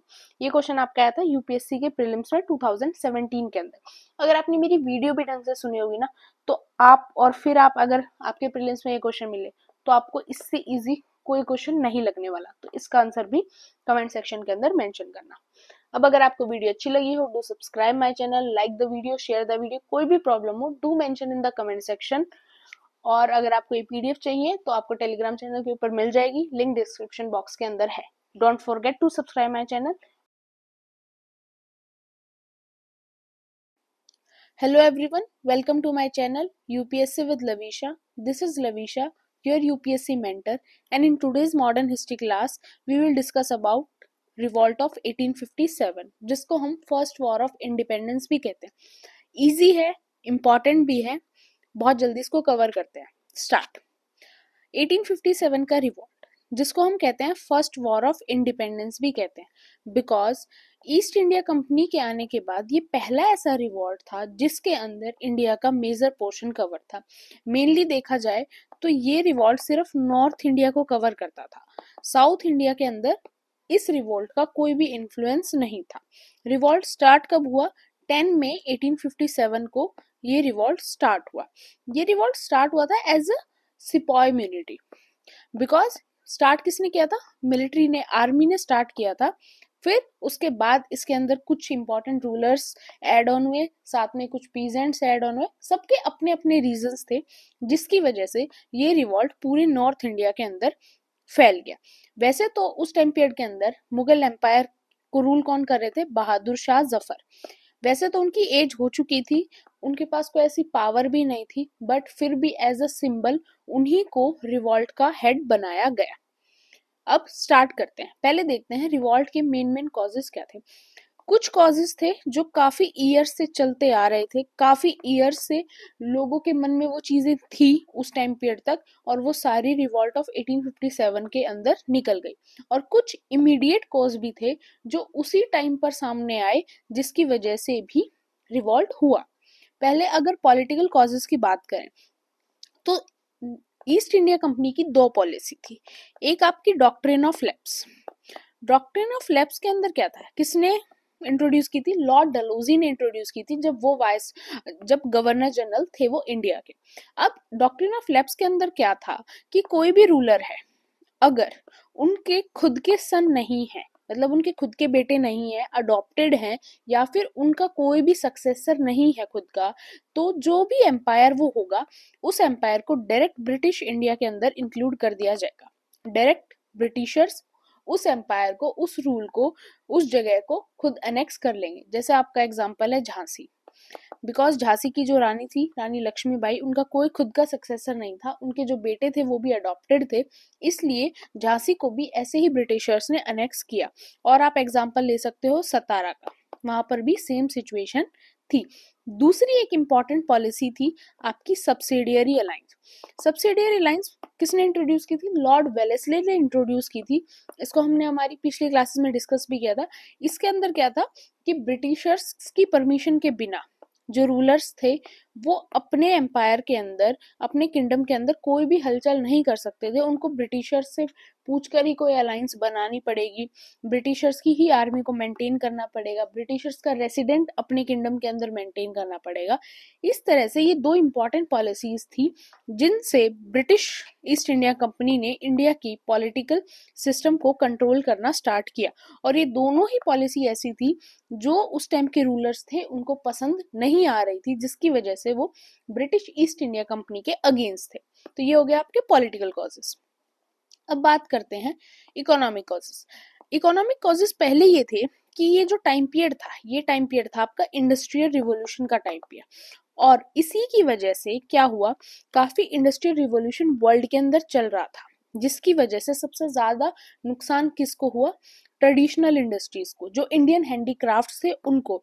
Because क्या हुआ कि जो भी ब्रिटिशर्स थे उन्होंने अपनी मशीन्स इंडिया के अंदर वो ले आए थे, और अब उन मशीन्स की हेल्प से वो क्या करते, रॉ मटेरियल इंडिया से कलेक्ट करते, जैसे कि कॉटन उन्होंने लिया और फिर कॉटन के जो क्लॉथ्स हैं वो मशीन्स से बन गए और फिर उन्हीं को एक्सपोर्ट भी कर दिया और इंडिया के अंदर भी उन्हीं को डिस्ट्रीब्यूट कर दिया, जिसकी वजह से जो इंडियन हैंडीक्राफ्ट्स थे, जो इंडियन मेटल वर्क का काम करते थे, ग्लास का काम करते थे, पेपर का काम करते थे, उन सब का जो प्रोफेशन था उसके ऊपर एक क्वेश्चन मार्क लग गया और जिसकी वजह से उनको काफी प्रॉब्लम फेस करनी पड़ी। इसलिए वो सब भी किसके अगेंस्ट हो गए, ब्रिटिश ईस्ट इंडिया कंपनी के अगेंस्ट। दूसरा इम्पैक्ट आया एग्रीकल्चर के अंदर। जो हमने 3 रेवेन्यू सेटलमेंट्स को देखा, उन तीनों रेवेन्यू सेटलमेंट से हमें पता चला कि जो पीजेंट्स थे, जो फार्मर्स थे, रायट्स थे, उनकी सिचुएशन एक लेवल अप ड्रॉप हो चुकी थी, उनके पास खाने के लिए कुछ नहीं था, एक फेमाइन की सिचुएशन क्रिएट हो गई थी, जिसकी वजह से वो भी ब्रिटिश ईस्ट इंडिया कंपनी के अगेंस्ट थे। अब मैंने यहाँ पे डिस्क्रिप्शन बहुत अच्छी तरह मेंशन कर दिया नोट्स के अंदर, बिकॉज ये क्वेश्चंस मेंस के अंदर आ सकते हैं, तो आपको कोई प्रॉब्लम ना हो, आप सिर्फ हेडिंग पिक कर सकते हो, लिख तो आप खुद भी लोगे। Then social causes of revolt of 1857। अगर हम सोशल कॉजेज की बात करें तो पहला यही कि ब्रिटिश ईस्ट इंडिया कंपनी ने रिलीजन्स के अंदर इंटरफेयर करना स्टार्ट कर दिया था। उन्होंने क्रिश्चियनिटी को प्रमोट करना स्टार्ट कर दिया था, साथ में वो हिंदू और मुस्लिम रिलीजन्स की जो प्रैक्टिसेस थी उनके अंदर भी काफी इंटरफेयर कर रहे थे। जैसे सती प्रथा थी, वो हिंदू रिलीजन के लोग उस टाइम पीरियड के अंदर मानते थे, हालांकि हमारे जो पुराण्स हैं या फिर हमारे एपिक्स हैं उनके अंदर ये चीजें मेंशन नहीं है, बट फिर भी हिंदू रिलीजन के अंदर ये चीजें मानी जाती थी। और जब ब्रिटिशर्स ने इनके अगेंस्ट बात की तो उससे क्या हुए, लोगों के रिलीजियस सेंटिमेंट्स हर्ट हुए। एक रीजन ये हो गया। दूसरा रीजन क्या हो गया कि ब्रिटिशर्स अपने आप को बहुत सुपीरियर मानते थे।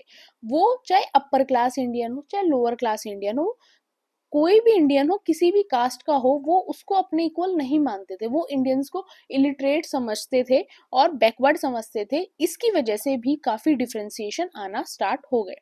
अब अगर एडमिनिस्ट्रेटिव फैक्टर्स की बात करें तो आर्मी के अंदर बहुत ज्यादा डिस्क्रिमिनेशन देखा जाता था। जितनी अपर पोस्ट होती थी आर्मी, वो सब किसको मिलती थी, ब्रिटिशर्स को ही मिलती थी। और जो लोअर पोस्ट होती थी आर्मी के अंदर, वो किनको मिलती थी, इंडियंस को मिलती थी। और सेम डिफरेंस एक सैलरी डिफरेंस भी था, इंडियंस को सैलरी कम दी जाती थी और वहीं जो इंग्लिश लोग होते थे उनको सैलरी ज्यादा दी जाती थी।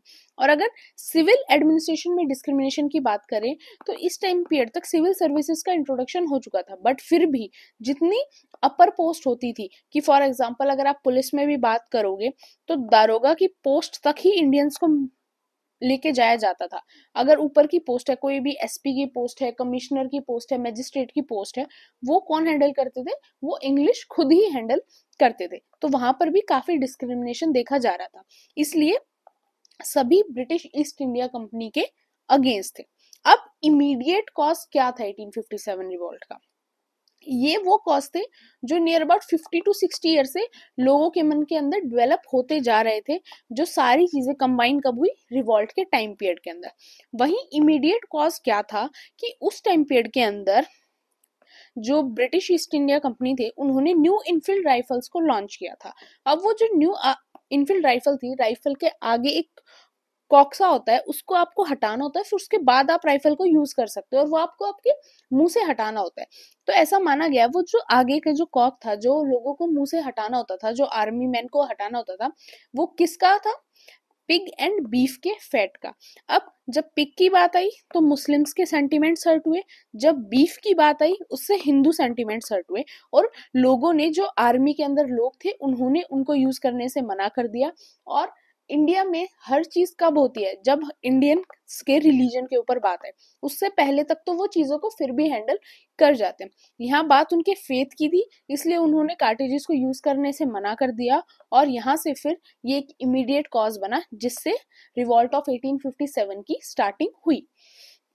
अब बात करते हैं क्या क्या इवेंट्स हुए। स्टार्ट हुआ कहां से, बैरकपुर से, जब 29 मार्च 1857 को मंगल पांडे, जो बैरकपुर के अंदर पोस्टेड थे, उन्होंने ब्रिटिश ऑफिसर के अगेंस्ट रिवॉल्ट करना स्टार्ट कर दिया। अब एज अ पनिशमेंट ब्रिटिशर्स ने क्या किया, ब्रिटिशर्स ने उन्हें हैंग कर दिया, उनको फांसी की सजा दी। जिसके बाद अब आप आज के टाइम पीरियड में देखो या जब के टाइम पीरियड में देखो, आर्मी के अंदर बहुत ज्यादा यूनिटी आपको देखने को मिलती है। उनके अंदर आपको टीम वर्क मिलता है, यूनिटी मिलती है, एक अपनी कंट्री के लिए एक फेथ मिलता है। अगर एक आर्मी मैन को कुछ होगा तो और बाकी जो है वो अटैक करेंगे ही, जैसा आज भी बॉर्डर्स के ऊपर आपको देखने को मिल जाता है।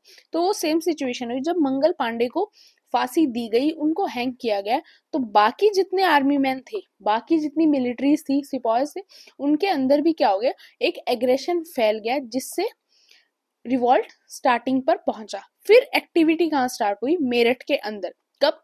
24 अप्रैल को, जब 90 main of the third native cavalry, जो बिलोंग करते थे थर्ड नेटिव कैवलरी से, उन्होंने मेरठ के अंदर रिफ्यूज कर दिया, मना कर दिया किसको, कार्ट्रिजेस को यूज करने से, because of pig and beef fat.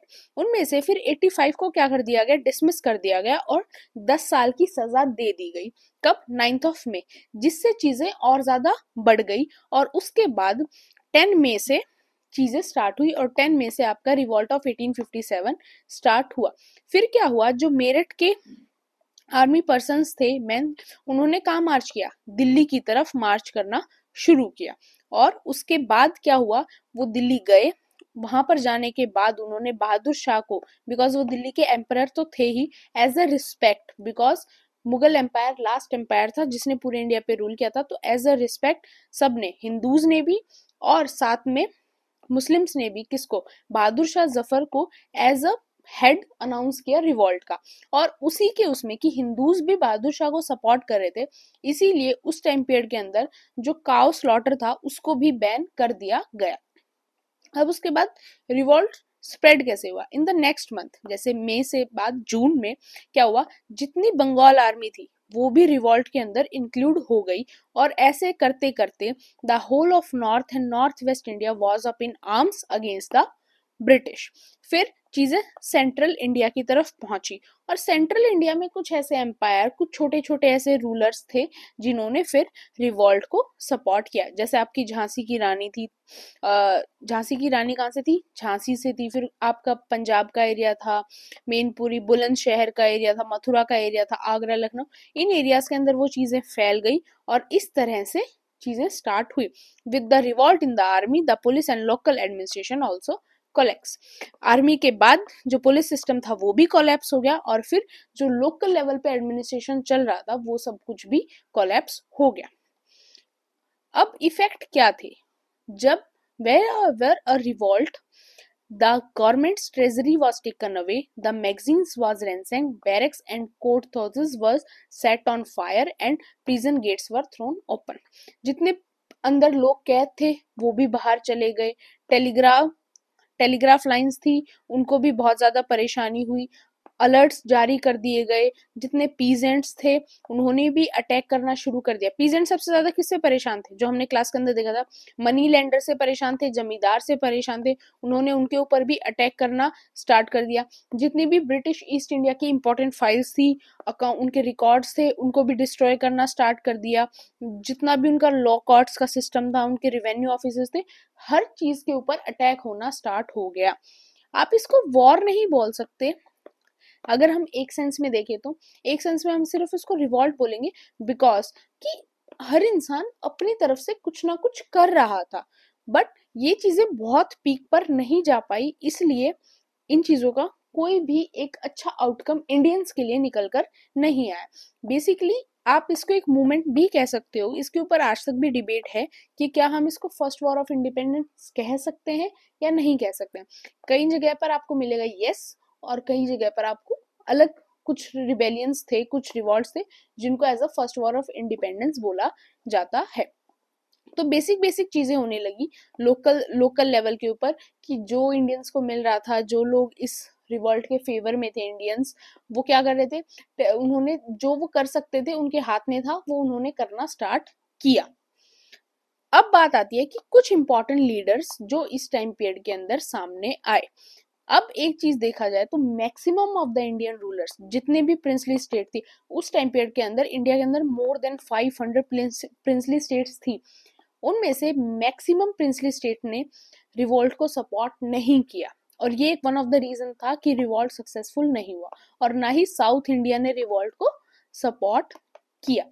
इसीलिए ये बोला जाता है कि ये फर्स्ट वॉर ऑफ इंडिपेंडेंस नहीं था, it is a mayor sepoy mutiny. अब कुछ लीडर्स बट जिन्होंने अपना कंट्रीब्यूशन दिया बिकॉज वो बहुत ज्यादा इस चीज की वजह से सफर कर रहे थे। बख्त खान ने दिल्ली से, अब मेनली देखा जाए तो दिल्ली से सर्व कौन कर रहे थे as a leader, Bahadur Shah, but उनकी एज हो चुकी थी, वो कुछ हैंडल करने के कैपेबल नहीं थे। इसलिए रियल उस मैनर में किसने हैंडल की चीजें, बख्त खान ने हैंडल की, जिन्होंने सोल्जर्स को ऑर्गेनाइज किया और चीजों को स्टार्ट वहां से किया।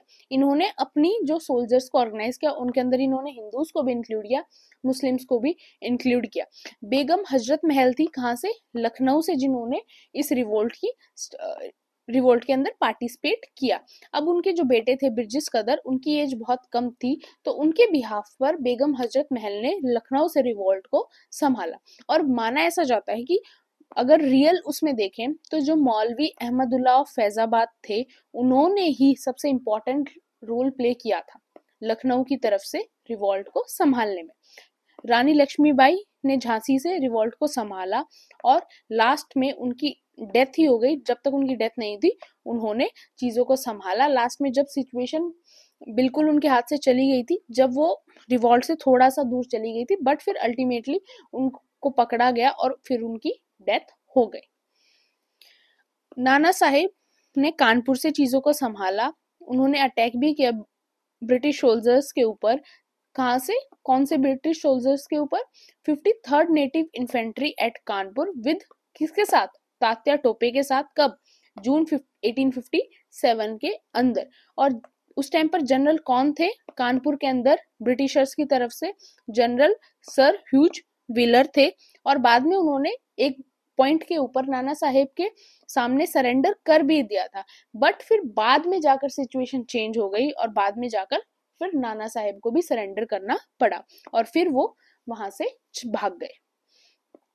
फिर कुंवर सिंह ने कहां से चीजें स्टार्ट की, बिहार से स्टार्ट की, और उन्होंने बिहार से चीजों को हैंडल किया और बाद में उनकी 1858 के अंदर उनकी डेथ हो गई। तात्या टोपे ने नाना साहेब के साथ कानपुर से ही सारी चीजों को संभाला। वो बहुत अच्छे लीडर थे और साथ में गुरिल्ला टेक्टिक्स के अंदर काफी ज्यादा कैपेबल भी थे। लेकिन बाद में सिचुएशन खराब होने के बाद जब रिवॉल्ट के अंदर कुछ भी नहीं बचा, बहादुर शाह जफर को कैप्चर कर लिया गया था, उसके बाद ये भी वहां से चले गए।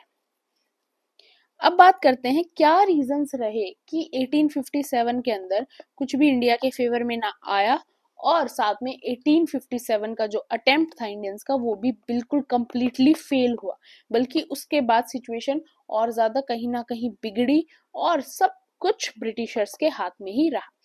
पहला रीजन था lack of unified program and ideology. पहला रीजन ये था कि इंडियंस के अंदर यूनिटी ही नहीं थी। बिकॉज आपको इंडियंस के अंदर यूनिटी भी नहीं मिलेगी, उसका मेन रीजन ये था कि हर इंसान अपने बेनिफिट के लिए, किसी को ये मतलब नहीं था कि हमें इंडिया को फ्री करवाना है इस कंपनी से, नहीं, सबके अपने मोटिव्स थे। पीजेंट के अपने मोटिव्स थे रिवेन्यू से रिलेटेड, आर्मी के अपने मोटिव्स थे कार्ट्रेजेस से रिलेटेड, रूलर्स के अपने मोटिव्स थे कि उनसे उनका किंगडम, उनका एम्पायर छीना जा रहा था। तो ऐसे करके सब अपने पर्सनल बेनिफिट के लिए लड़ रहे थे, जिसकी वजह से कोई यूनिटी नहीं थी। और वो अगर यूनिटी ना हो तो फिर आप कोई चीज को अच्छी तरह नहीं कर सकते, जिसमें कि ब्रिटिशर्स के अंदर एक यूनिटी थी उस टाइम पीरियड के अंदर, बिकॉज वो अपने विजन के अंदर बहुत क्लियर थे कि उन्हें इंडिया के अंदर रूल करना है, तो उन्हें मिलकर अपने पर्सनल ग्रजेस को सामने नहीं लाना है और मिलकर सारी चीजों को करना है। और कुछ इंडियंस ही थे इन एम्पायर्स के अंदर भी। फॉर एग्जाम्पल रानी लक्ष्मीबाई झांसी से लड़ रही है, तो झांसी के भी कुछ लोग, कुछ इंपॉर्टेंट लीडर्स, नॉवल्स जो थे, वो भी किसको सपोर्ट कर रहे थे, ब्रिटिशर्स को, जस्ट फॉर अपने पर्सनल बेनिफिट के लिए। और मैक्सिमम ऑफ द रूलर्स ने तो इसके अंदर पार्टिसिपेट ही नहीं किया। अब एक आइडियोलॉजी की प्रॉब्लम क्या थी कि मैक्सिमम ऑफ द लोगों ने क्या सोचा कि कोई भी फॉरवर्ड प्लान तो है नहीं किसी के माइंड में, बिकॉज अब बहादुर शाह जफर थे, उनके हाथ में कुछ बचा नहीं था, उनकी एज हो चुकी थी, उनके बाद भी ऐसा कोई सक्सेसर आने वाला था नहीं, तो एक प्रॉपर कोई प्लानिंग नहीं थी, लैक ऑफ प्लानिंग। कि रिवॉल्ट स्टार्ट तो हो गया, ऐसे ही एक जगह से स्टार्ट हुआ, मार्च स्टार्ट हुआ मेरठ से, बट किसी ने कोई प्रॉपर प्लानिंग नहीं की, कोई एक प्रॉपर आपका सिस्टम नहीं था, और बिना प्लानिंग के तो कुछ भी नहीं होता। बिना प्लानिंग के तो आप यूपीएससी भी क्लियर नहीं कर सकते, बिकॉज आप प्रिपरेशन करने से पहले क्या करते हो, पहले सिलेबस की स्टडी करते हो, फिर आप देखते हो आपका कौन सा सब्जेक्ट वीक है, कौन सा सब्जेक्ट आपका वीक नहीं है। बट उस टाइम पर उनकी कोई प्लानिंग नहीं थी, कोई प्रोग्राम नहीं था, कोई एक परफेक्ट आइडियोलॉजी भी नहीं थी, और ना ही यूनिटी थी। उसके अलावा क्या हुआ, जितने एजुकेटेड इंडियंस थे, जिनको ब्रिटिशर्स ने ही एजुकेट किया था, उन्होंने रिवोल्ट के अंदर कोई भी इंटरेस्ट नहीं दिखाया, बिकॉज उनका भी ये मानना था कि जो रिवोल्ट है वो काफी बैकवर्ड उसके अंदर चल रहा है, और रिवोल्ट का कोई भी एंड रिजल्ट नहीं आने वाला। साथ में military superiority of the British. अब जो आर्मी तो ब्रिटिश की थी, बट उसके अंदर लोग कौन थे, इंडियंस थे। मैक्सिमम ऑफ द उस टाइम बिफोर 1857 अगर आप ब्रिटिश की आर्मी देखोगे तो उसके अंदर इंग्लिश से ज्यादा कौन मिलेंगे आपको, इंडियंस ही मिलेंगे। और वो इंडियंस क्यों शामिल थे, बिकॉज ब्रिटिशर्स उनको एज सैलरी अच्छी देते थे, उनका खाना पीना चल रहा था, इसलिए आर्मी ने भी, जिन आर्मी सिपाहीज ने, जिन आर्मी इन्फेंट्री ने उनके अगेंस्ट रिबेल नहीं किया, वो सभी किसके सपोर्ट में थी, ब्रिटिशर्स के ही सपोर्ट में थी। तो ये कुछ इंपॉर्टेंट चीजें रही। और अगर आप एड ऑन करना चाहो तो आप कर सकते हो लैक ऑफ टेक्नोलॉजी, बिकॉज जो ब्रिटिशर्स थे उनके पास आर्मी भी थी, साथ में उनके पास एडवांस टेक्नोलॉजी भी थी जो इंडियंस के पास नहीं थी। उनके पास टेक्निक्स थी जो इंडियंस के पास नहीं थी, उनके पास स्ट्रेटेजी थी जो इंडियंस के पास उस टाइम पीरियड के अंदर नहीं थी, और उनको काफी अच्छी तरह उनके पास एक इन्फ्लुएंस पावर थी, जिनकी वजह से मैक्सिमम ऑफ द इंडियंस ने ही इंडियंस को सपोर्ट नहीं किया। अब कंसिक्वेंसेस क्या रहे, क्या एंड रिजल्ट्स आए रिवॉल्ट ऑफ 1857 की, क्या चेंजेस आए। पहला चेंजेस आया कि ब्रिटिशर्स ने क्या किया, ब्रिटिश ईस्ट कंपनी ने क्या किया, मिलिट्री ऑर्गेनाइजेशन को चेंज किया। इससे पहले क्या था कि इंडियन ज्यादा हैं, यूरोपियंस कम है, फिर उन्होंने कुछ यूरोपियन सोल्जर्स की जो नंबर्स हैं उनको इंक्रीज किया, साथ में जितनी भी बड़ी पोजीशंस थी उनके ऊपर भी उन्होंने यूरोपियंस को ही रखा, और एक डिवाइड एंड रूल की पॉलिसी को भी इम्प्लीमेंट किया। इससे पहले उन्होंने ऐसी चीजें नहीं की थी। 1857 से पहले वो कास्ट डिस्क्रिमिनेशन नहीं करते थे, 1857 के बाद वो उन्होंने करना स्टार्ट कर दिया। उन्होंने सोचा कि अब डिवाइड एंड रूल से बात बनेगी, अब इंडियंस को, बिकॉज हमने 1857 के रिवोल्ट में क्या देखा, एटलीस्ट एक चीज तो देखी कि हिंदू मुस्लिम यूनिटी तो थी, 1857 के अंदर हिंदू मुस्लिम यूनिटी तो थी, बट अब उन्होंने सोचा कि इन चीजों को ब्रेक करते हैं। तो उन्होंने सबसे ज्यादा क्या अपनाया, divide and rule policy. Religion को रिलीजन के अगेंस्ट, एक कास्ट को दूसरे कास्ट के अगेंस्ट, एक कम्युनिटी को दूसरे कम्युनिटी के अगेंस्ट, एक रीजन को दूसरे रीजन के अगेंस्ट। और ये सारी चीजें आज तक भी कहीं ना कहीं इंडिया के अंदर एग्जिस्ट करती हैं। उसके बाद ट्रांसफर ऑफ पावर्स, ये सबसे मेजर चेंज था। अब हमने कल चार्टर एक्ट ऑफ 1853 तक देखा था। अब उसके बाद डायरेक्ट 1857 के रिवोल्ट के बाद एक एक्ट आया ब्रिटिश गवर्नमेंट की साइड से, ब्रिटेन से। जो एक्ट क्या था, एक्ट ऑफ 1858। उससे जो क्राउन था, ब्रिटिश थे, क्वीन थी, उन्होंने बोला कि अब ईस्ट इंडिया कंपनी को खत्म करो, कंपनी को वापस बुलाओ, और अब इंडिया को डायरेक्ट ब्रिटिश क्राउन रूल करेगा। और उसके बाद ब्रिटिश क्राउन ने डायरेक्ट रूल किया। और जितने गवर्नर जनरल ऑफ बंगाल होता था ना, हमने पहले देखा था गवर्नर जनरल ऑफ बंगाल होता था, फिर गवर्नर जनरल ऑफ इंडिया होने लगा, उन दोनों पोस्ट को हटाकर इसके बाद क्या होने लगा, 1857 के बाद viceroy of India appoint होना स्टार्ट हो गए। किसकी साइड से, ब्रिटिश क्राउन की साइड से, जो इंडिया के अंदर सारी चीजों को संभालते थे। अब डिवाइड एंड रूल की बात करें तो ये पॉलिसी के अंदर क्या था कि अब उन्होंने सोचा, ब्रिटिशर्स ने क्या किया, मुस्लिम्स को ज्यादा टॉर्चर किया, ताकि मुस्लिम्स के अंदर ये फीलिंग डेवलप हो कि उनको ज्यादा टॉर्चर किया जा रहा है, हिंदूज को नहीं किया जा रहा, और वो इस फीलिंग को समझे कि इंडिया क्या है, हिंदूज के लिए है, उनके लिए नहीं है। और उनके अंदर एक डिफ्रेंसिएशन, एक डिस्क्रिमिनेशन वाली उनके अंदर फीलिंग डेवलप हो, जिसके बाद वो एक अलग नेशन की, एट लास्ट उसका रिजल्ट क्या हुआ कि वो एक अलग नेशन की डिमांड करने लगे, और लास्ट में पाकिस्तान और बांग्लादेश वाला रीजन इंडिया से अलग हो गया। उन्होंने प्रिंसली स्टेट की साइड एक नई पॉलिसी अपनाई। अब पहले क्या करते थे, वो अनेक्स करते थे, अब उन्होंने अनेक्स करना छोड़ दिया।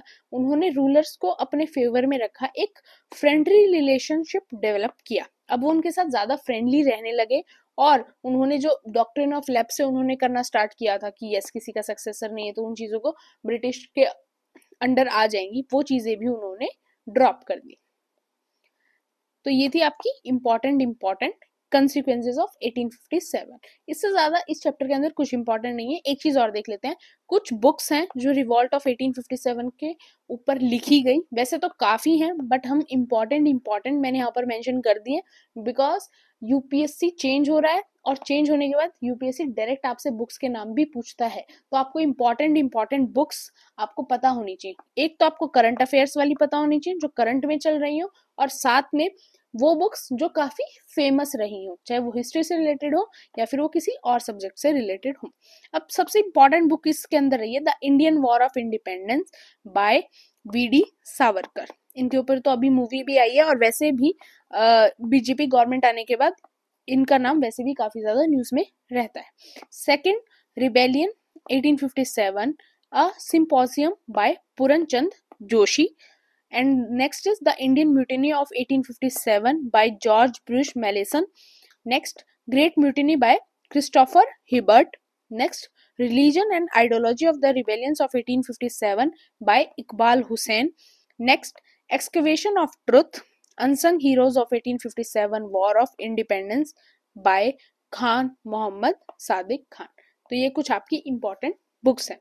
होप आपको वीडियो अच्छी लगी हो। टॉपिक भी इजी था और इम्पॉर्टेंट भी था।